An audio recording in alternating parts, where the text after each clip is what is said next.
Jon and Din discusses Conor McGregor's potential first fight back when he returns to the UFC with Dean Thomas, claiming that he doesn't think he will fight RDA, and that he will opt to fight a striker as opposed to someone who will wrestle with him. Check this out.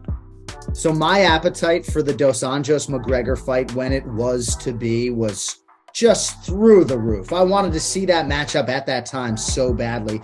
I can't say that my appetite now, 7 years later, is as insatiable as it was then to see that fight. And I agree with you, Jim. I don't think that RDA is going to get that fight. And certainly if Conor had some appetite for that fight because of RDA's status, maybe there would be sort of a chance. But yeah, I think there are other things that Conor will be focused on. I think RDA's got the right weight class, but I don't think it's going to happen. Yeah, I guess so. But what are you thinking? I wish it would happen, man. Like when you look at RDA's strength of schedule, you look at the opponents he's fought, it's like, man, can you throw this guy a bone? Right? Like, can we throw him a bone? Just give him the fight that he wants. I mean, this guy has fought everybody on the planet, every good fighter, every top 5 guy. Give him the fight that he wants for once. You know what I'm saying? I wish that could happen, but I don't see it happening either. I don't think Conor comes back. I don't think Conor gets motivated for a fight like that. If Conor comes back and fights a lesser guy in terms of, well, everybody's going to be lesser in terms of popularity. But if he fights a guy who doesn't really move the needle, then they're going to have to suck. They're going to have to be bad or at a bad point in their career where Conor could take advantage of them, because I can't see him coming back, not fighting a title fight or fighting a good guy without these implications that, this is the biggest fight of the world. Especially a guy he knows is going to put him on the ground. I mean, that's 100% what RDA is going to want to do, is put him on the ground. I mean, come on now, like Conor, like he called out Diego Sanchez. Like this is where his head is at. Like he's like, yo, let me fight Diego Sanchez. That's where his head is at. Like if he's not going to fight for the title, he going to want to fight somebody like Diego Sanchez. Speaking of McGregor's next opponent, in an interview coming out soon with ESPN's Brett Okamoto, Dana White has said that McGregor's next fight is likely to be Michael Chandler. Michael Chandler reacted to this news with an edited picture of the pair facing off, captioned with, "A fireworks spectacle." To some fans' surprise, Conor has opened as the betting favorite. On the back of his spat with Paddy, Ariel Helwani has got one over his haters by once again winning MMA Journalist of the Year, his 13th time taking home the prestigious award. He celebrated his award by saying, "Love you all. This award will always mean a lot to me because it comes from the people who have always had my back. Through the good times and the bad, all the BS. I don't know what I did to deserve such support, but I am eternally grateful. And there are no awards or jobs without the fighters, the real heroes, the real stars. It is an honor to cover your careers. Thank you." Nate Diaz recently watched Helwani's hour-long response video to Paddy and Dana, and he posted a pic to his Instagram story of the video supporting Ariel, captioned with, "Ariel Helwani dropping bars." Ken Flo predicts Paddy versus Gordon. Check this out.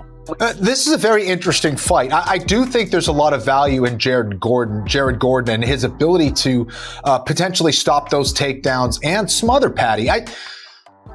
Paddy can knock him out. I think that his speed is going to be significant over Jared Gordon. Jared's not the fastest guy, and sometimes it takes Jared a little bit to get into it. Sometimes it takes Paddy a little bit to get into it in round 1. We've seen Paddy have some, struggle a little bit early, but then once he gets his rhythm, man, he's tough to stop.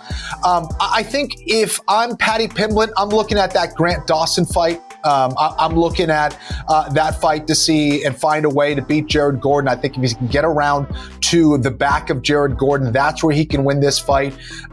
So look for some scrambles, look for the takedown, scramble to his back, hop up on there, and look for that rear naked choke. But if Jared's able to stop the takedowns and get on top, I think Jared wins this fight. So I do think there's value on Jared. I think Paddy's speed and his ground game will most likely be the difference. I'm not sure if he gets the finish, but he shouldn't let Jared hang out for too long, because Jared tends to get stronger as the fight goes on. So, but I'll take Paddy here as well. Kevin Holland confirmed that he broke several bones in his hand in his fight with Wonderboy. Wonderboy has now confirmed that the exact same thing happened to him. He hashtagged skull conditioning in his tweet. Holland tweeted saying that his surgery was successful, but that he now has to figure out how to roll a blunt one-handed. Wonderboy retweeted his tweet. Aspinall says that he'd love to defeat Jon Jones at heavyweight when he returns and take his shine. I would love to see Jon Jones at heavyweight. I would absolutely love that. I want to see how the frame is way different. Like, you start putting pounds on the frame, especially muscle, and you're going to slow down a little bit. So I want to see how that's going to look. How's that going to translate? It's been off for a few years as well. How's the ring rust going to look? How's it going to look against a guy who's naturally that size? You know, like me, for example, I'm not the biggest heavyweight ever, but I'm never going to make 205. No, never in your wildest dreams, Tom. And I'm not the biggest heavyweight ever, so how's a guy like Francis Ngannou, an absolute giant, gonna fare against a guy who's made 205 pounds 30 times before? Like, how's that gonna look? I don't know. I'm interested. Well, that's an interesting point, but I think there is a rumored fight, though, right, between Jones and Curtis Blades. Have you seen that rumor? No, I've seen it. Yeah, I think what they were saying was Blades. He's going to be like a backup.